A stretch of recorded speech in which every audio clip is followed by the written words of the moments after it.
Welcome to Karim sir YouTube channel. మనం ఈ వీడియోలో 10th క్లాస్కి సంబంధించిన ఫస్ట్ చాప్టర్ రియల్ నెంబర్స్లో ఉన్న 8 మార్క్స్ ఇంపార్టెంట్ క్వశ్చన్స్ అయితే ఇవాళ డిస్కస్ చేసుకుందాం. వాటిలో first question, prove that √2 is irrational. √2ని మనం ఇర్రేషనల్ నెంబర్ అని ప్రూవ్ చేయాలి. √2ని ఇర్రేషనల్ అని ప్రూవ్ చేయడానికి మనం దీంట్లో ఒక మెథడ్ యూజ్ చేస్తాం. ఆ మెథడ్ ఏంటంటే ప్రూఫ్ ఆఫ్ కాంట్రడిక్షన్.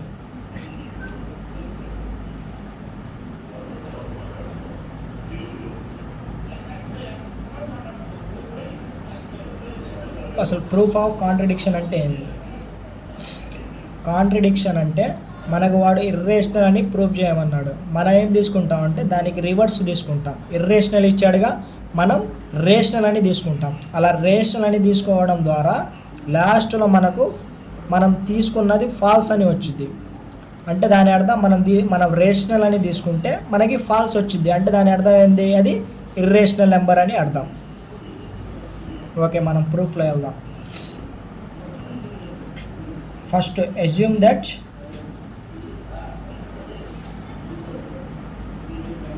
√2ని మనం రేషనల్ నెంబర్ అనుకుంటాం.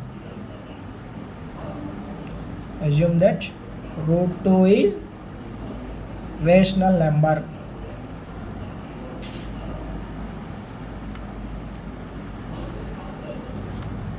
మనకి రేషనల్ నెంబర్స్ అనేవి PQ ఫామ్లో ఉంటాయి. √2 ఈక్వల్ టు A/B. A/B ఎందుకు రాసుకున్నాం అంటే మనం ఇక్కడ రేషనల్ నెంబర్ అన్నాగా, అందుకని A/B రాసుకున్నాం. Where A, B belongs to Z. Z అంటే ఇంటీజర్స్, A, B అని integers, and B not equal to 0. Denominator అనేది 0 అవ్వకూడదు. And A, B are coprimes. Coprimes అంటే ఫ్యాక్టర్స్ అనేవి ఉండవు. ఇప్పుడు దీన్ని క్రాస్ మల్టిప్లికేట్ చేద్దాం. క్రాస్ మల్టిప్లికేషన్ B అనేది ఇక్కడికి వచ్చింది, ఇక్కడ డినామినేటర్లో ఉందిగా, అటు వస్తే మల్టిప్లై చేసిద్ది. √2B equal to A. తర్వాత squaring on both sides. Squaring 2B √2B whole square equal to A². ఇక్కడ స్క్వేర్కి రూట్కి క్యాన్సిల్. 2B కూడా square ఉండిద్దిగా, B² equal to A². దీన్ని ఈక్వేషన్ నెంబర్ 1 అనుకోండి. ఇక్కడ చూడండి, B²ని 2 డివైడ్ చేస్తుంది. అటు వెళ్తే ఇక్కడ B²ని 2 మల్టిప్లై చేస్తుంది. అటు వెళ్తే A² డివైడ్ చేసింది. So 2 divides A² and also A. Next A equal to 2C అని తీసుకోవాలి. Where C belongs to Z. C అనేది కూడా ఒక ఇంటీజర్. మనకి ఇక్కడ రూట్లో ఎంత అయితే నెంబర్ ఉండిద్దో ఈక్వల్ టు అంత తీసుకోవాలి మనం. ఇక్కడ చూడండి, A ఈక్వల్ టు 2C అని తీసుకున్నాం. అదే రూట్లో 7 ఉంటే A ఈక్వల్ టు 7C. అదే రూట్లో 11 ఉంటే A ఈక్వల్ టు 11C. ఇప్పుడు దీన్ని కూడా మనం స్క్వేరింగ్ చేస్తాం, both sides. Squaring on both sides. Squaring చేస్తే A² equal to 2C whole square. A² equal to 2² 4C ఇక్కడ స్క్వేర్ ఉంటుందిగా, 4C². ఇప్పుడు చూడండి, మనం A² ప్లేస్లో 2B² రాసుకోవచ్చుగా. A² ప్లేస్లో 2B² రాసుకుందాం. 2B² equal to 4C² from equation number 1. ఇప్పుడు చూడండి, క్యాన్సిల్ చేద్దాం. 2 1 జారు, 2 2 జారు. B² equal to 2C². ఇప్పుడు చూడండి, 2 ఇటు వస్తే B²ని డివైడ్ చేసింది. So 2 divides B² and also B.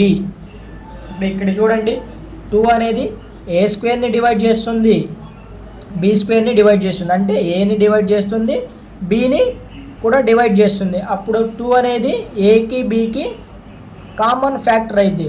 But మనం ఏం తీసుకున్నాం, ఇక్కడ AB అని కోప్రైమ్స్ అని తీసుకున్నాం. 2 అనేది 2 ఈజ్ ది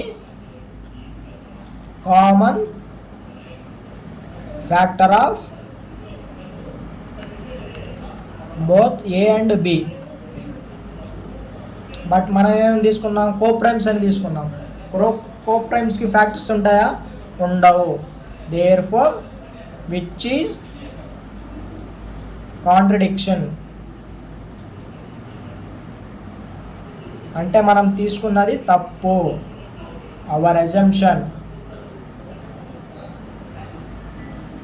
ఈజ్ రాంగ్. మనం తీసుకున్నది తప్పు. మనం ఏం తీసుకున్నాం, రేషనల్ నెంబర్ అని తీసుకున్నాం. రేషనల్ నెంబర్ అని తీసుకుంటే మనకి తప్పు అని వచ్చింది. అంటే √2 అనేది irrational number. Therefore √2 is irrational number.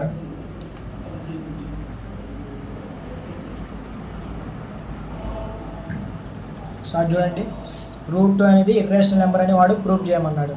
First మనం ఏం తీసుకోవాలి, assume that √2 is rational number అని తీసుకోవాలి.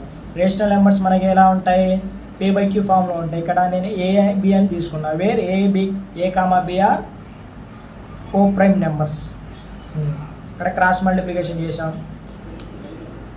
ఇక్కడ ఏంటంటే A² 2 డివైడ్ చేస్తుంది. A² 2 డివైడ్ చేస్తుంది కాబట్టి Aని కూడా 2 డివైడ్ చేసింది. లాస్ట్లో మనకి 2 is the common factor of both and A and B అని వచ్చింది. మనం తీసుకుంది కోప్రైమ్స్ అనేది ఫ్యాక్టర్స్ అనేవి ఉండవు. Therefore which is contradiction. Our assumption is wrong. Therefore √2 is irrational numbers. మనకి ఈ క్వశ్చన్ వస్తే దాదాపు ఇంకా అన్ని క్వశ్చన్స్ వచ్చినట్టే, సేమ్ ఇదే రూలు. √2 వస్తే √3, √5, √7, √11 కూడా వచ్చినట్టే.